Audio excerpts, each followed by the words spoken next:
नमस्कार दोस्तों, आपका स्वागत है अपने YouTube चैनल PFP में। आज हम एक ऐसे स्मॉल कैप स्टॉक के बारे में बात करने वाले हैं जो कि खरीदारी के लिए एकदम तैयार दिखाई दे रहा है। स्टॉक कौन सा है, कौन से सेक्टर में काम करता है, कैसा काम करता है, वैल्यूएशन कैसा है, फंडामेंटल्स कैसे हैं, टेक्निकल्स कैसे हैं, खरीदना है तो कौन से लेवल पर खरीदना है, इन सभी चीजों के बारे में आज हम चर्चा करेंगे। लेकिन उससे पहले अगर आपने चैनल को सब्सक्राइब नहीं किया है तो प्लीज सब्सक्राइब कीजिए। कुछ बेहतर जानना चाहते हैं, कुछ बेहतर सीखना चाहते हैं, स्विंग ट्रेडिंग के रिकमेंडेशन पाना चाहते हैं तो एज अ मेंबर हमें ज्वाइन करने के बारे में सोच सकते हैं।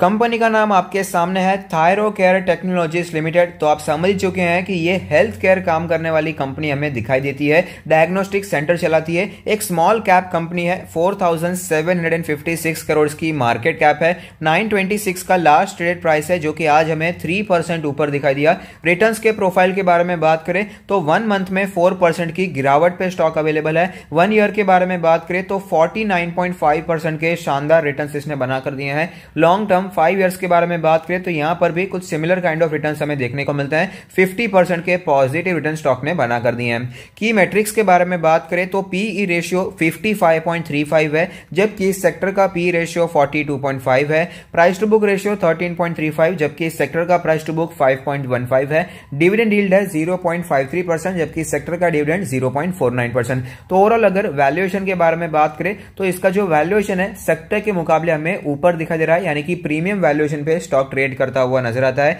कंपनी के प्रोफाइल के बारे में बात करें तो जैसे कि मैंने आपको बताया, एक डायग्नोस्टिक चेन कंपनी है which offers a range of medical diagnostic test and profiles of test that center on early detection and management of disorders and diseases. तो ओवरऑल हम ये कह सकते हैं कि डायग्नोस्टिक चेन स्टोर चलाने वाली कंपनियां, चेन स्टोर तो नहीं कहेंगे लेकिन डायग्नोस्टिक सेंटर का चेन सिस्टम में काम करने वाली कंपनी हमें यह दिखाई देती है। फाइनेंशियल ट्रेंड के बारे में बात करें तो आप देख पाएंगे फाइनेंशियल ट्रेंड लगातार हमें ऊपर जाता हुआ नजर आता है। 2017 में 316 करोड़ की रेवेन्यू थी जो कि बढ़कर 2020 में 441 करोड़ हो गई है। प्रॉफिट के बारे में बात करें तो 42 करोड़ का प्रॉफिट था 2017 में, जो कि बढ़कर 2020 में 88.41 करोड़ का होता हुआ नजर आता है। तो कंपनी हमें पास्ट परफॉर्मेंस के हिसाब से डिसेंट दिखाई दे रही है, डिसेंट ग्रोथ हमें यहां पर दिखाई देती है। इंडस्ट्री की रेवेन्यू ग्रोथ 13.67% है, जबकि थायरोकेयर की 18.23%। मार्केट शेयर पिछले 5 सालों में 1.02% से बढ़कर 1.24% हो चुका है। इंडस्ट्री की नेट इनकम 15.95% है, जबकि थायरोकेयर की 14.35%। अलग अलग फाइनेंशियल ईयर्स को ग्रोथ व्यू पर एक बार कंपेयर कर लेते हैं तो आप देख पाएंगे ओवरऑल हमें यहां पर अच्छी ग्रोथ देखने को मिली है, उसमें कोई डाउट नहीं है। लेकिन बीच में कई बार यहां पर डिस्ट्रप्शंस भी देखने को मिल जाते हैं। कंपनी ने कई चैलेंजेस भी यहां पर फेस करते नजर आ रही हैं। अब देख पाएंगे नेट इनकम में कई बार हमें 2 सालों तक गिरावट देखने को मिली, तो डिसेंट हमें यहां पर ग्रोथ देखने को मिल जाती है। डिसेंट परफॉर्मेंस हमें इसने पिछले सालों में बना कर दिया है। कंपनी के शेयर होल्डिंग पैटर्न के बारे में बात करें तो टोटल प्रमोटर होल्डिंग है 66.04%, जिसमें से कुछ भी प्लेज नहीं है, तो ये बहुत ही अच्छी बात है। एफआईआईज ने इन्वेस्टमेंट किया है 17.67% का। टोटल डीआईएस का निवेश है 11.43%। अदर्स के बारे में बात करें तो 4.86% का इन्वेस्टमेंट हमें दिखाई देता है। फंडामेंटल एनालिसिस में आगे बढ़ते हुए कुछ रेशियोज को जानना, कुछ परसेंटेज को जानना बहुत ही जरूरी होता है। ऑपरेटिंग मार्जिन का परसेंटेज है 34.24%। नेट प्रॉफिट मार्जिन है 20.29%। तो ओवरऑल इसके जो मार्जिन है बहुत ही अच्छे दिखाई दे रहे हैं। ऑपरेटिंग मार्जिन 30+ है और नेट प्रॉफिट मार्जिन भी 20+ हमें दिखाई देता है। रिटर्न रेशियोज के बारे में बात करें तो आरओई 24 है, आरओसी के बारे में बात करें तो 38 है और रिटर्न ऑन एसेट्स के बारे में बात करें तो वो 18.83% हमें दिखाई देता है। तो आरओई 25 है, ऑलमोस्ट 20+ हमें दिखाई दे रहा है। आरओसी 35+ है।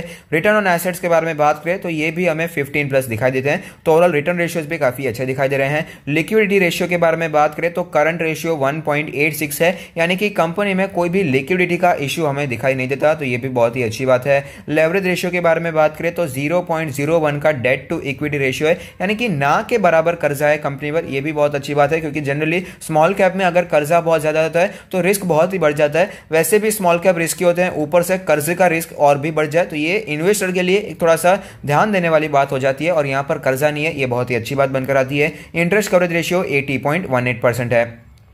अगर आपको ये रेशियोज क्या है, परसेंटेज क्या है, समझ में नहीं आ रहा है तो टेंशन लेने की जरूरत नहीं है। आप फंडामेंटल एनालिसिस की सीरीज देख सकते हैं, जिसका लिंक मैंने आपको डिस्क्रिप्शन बॉक्स में दे दिया है। डिविडेंड के बारे में बात करें तो कंपनी कंसिस्टेंटली डिविडेंड देती आ रही है 2016, 17, 18, 19 और 20 में भी। फिलहाल कंपनी में कोई भी बोनस या स्प्लिट देखने को नहीं मिला है। 10 रुपीज का फेस वैल्यू चलता हुआ नजर आता है।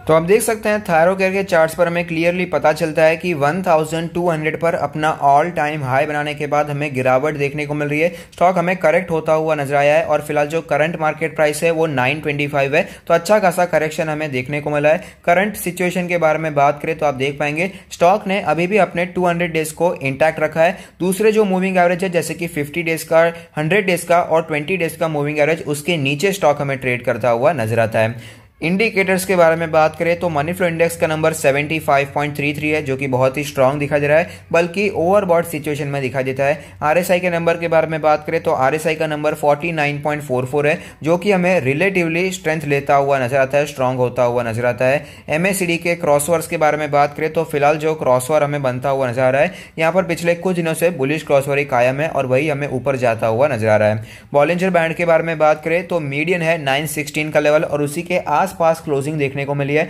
अपर बैंड 952 का लेवल है और जो लोअर बैंड है वो है 880 का लेवल।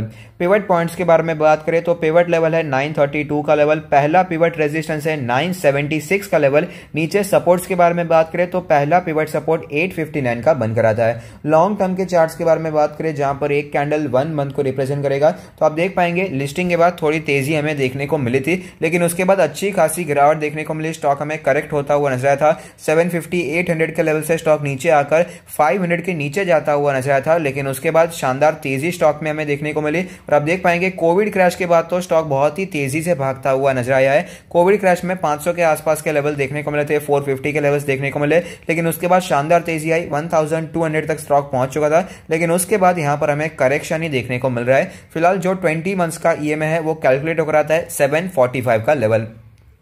तो ऐसी सिचुएशन में क्या इन्वेस्टमेंट यहां पर किया जा सकता है? तो ओवरऑल मेरे हिसाब से एक अच्छी कंपनी है लॉन्ग टर्म के लिए। अगर आप हेल्थ केयर सेक्टर में इन्वेस्ट करना चाहते हैं, डायग्नोस्टिक स्टॉक में इन्वेस्ट करना चाहते हैं, तो ये एक अच्छा स्टॉक हो सकता है जहां पर आप निवेश कर सकते हैं और अपने पोर्टफोलियो में ऐड कर सकते हैं। और साथ ही साथ अगर आप अपना पोर्टफोलियो हमसे रिव्यू करवाना चाहते हैं तो उसका लिंक भी हमने डिस्क्रिप्शन बॉक्स में दे दिया है। हालांकि मेरा मानना है थायरोकेयर के साथ साथ हमें डॉक्टर लाल पैथलैब्स और मेट्रोपोलिस जैसे शेयर्स पर भी नजर बनाकर रखनी चाहिए। थायरोकेयर में रिस्क थोड़ा सा ज्यादा है। अगर आप थोड़ा सा सेफ स्टॉक ढूंढना चाहते हैं तो डॉक्टर लाल पैथलैब्स पर नजर बनाकर रख सकते हैं, वहां पर बाइंग करने के बारे में सोच सकते हैं। लेकिन अगर आप एक रिस्की इन्वेस्टर हैं तो ये बहुत ही अच्छा स्टॉक है। ओवरऑल इसकी जो काम करने का अंदाजा हमें दिखा देता है, इसका जो नेटवर्क दिखा देता है अलग अलग शहरों में, वो बहुत ही स्ट्रांग दिखा देता है। तो यहां पर भी आप निवेश करने के बारे में सोच सकते हैं। अब कौन से प्राइस पर निवेश करना चाहिए वो भी बहुत ही इंपॉर्टेंट है। इसका जो स्ट्रांग सपोर्ट का लेवल टेक्निकली हमें दिखा देता है वो है 800 का लेवल, क्योंकि स्टॉक के लिए यही level as a strong resistance पहले हमें देखने को मिला था। और दूसरा जो इसका स्ट्रांग सपोर्ट है वो इसका 200 डेज का मूविंग एवरेज, जो कि कैलकुलेट होकर आता है 842 का लेवल, जो कि पहले एज ए स्ट्रांग रेजिस्टेंस हमें दिखाई दिया था। तो ओवरऑल 800 के ऊपर 800, 840 के आसपास के लेवल स्टॉक के लिए बहुत ही स्ट्रांग सपोर्ट की तरह दिखाई दिए हैं। ये तो हो गया इसके स्ट्रांग सपोर्ट्स अगर स्टॉक में अच्छा खासा करेक्शन कंटिन्यू रहता हुआ नजर आए। लेकिन फिलहाल के बारे में बात करें, शॉर्ट टर्म के बारे में बात करें तो 900 का level as a strong resistance दिखाई दिया है। आप देख पाएंगे स्टॉक जब भी 900 के नीचे जाता है तो तुरंत ही बाइंग हमें एमर्ज होती हुई नजर आती है और स्टॉक वापस ऊपर आता हुआ नजर आता है। उसके बाद भी गिरावट आई थी तो 3 दिन में ही स्टॉक वापस ऊपर चला गया था और 900 के ऊपर ट्रेड करता हुआ नजर आ रहा था। और पिछले 3 दिन की भी बात करें तो आप देख पाएंगे 900 के आसपास ही सपोर्ट लेने के बाद आज हमें 3% की तेजी देखने को मिली है। तो मेरे हिसाब से अगर आप निवेश करना चाहते हैं तो इन सब चीजों को ध्यान में रखकर निवेश करने के बारे में सोच सकते हैं। स्टॉक ओवरऑल हमें डिसेंट दिखाई दे रहा है, अच्छी ग्रोथ यहां पर आपको लॉन्ग टर्म में दिखाई दे सकती है, अच्छे मल्टी बैग रिटर्न्स हमें यहां पर बनते हुए नजर आ सकते हैं। तो अगर आपको ये वीडियो पसंद आता है तो लाइक कीजिए, शेयर कीजिए, कमेंट कीजिए, सब्सक्राइब कीजिए और मुझे मोटिवेट कीजिए। Thank you, stay happy, happy investing.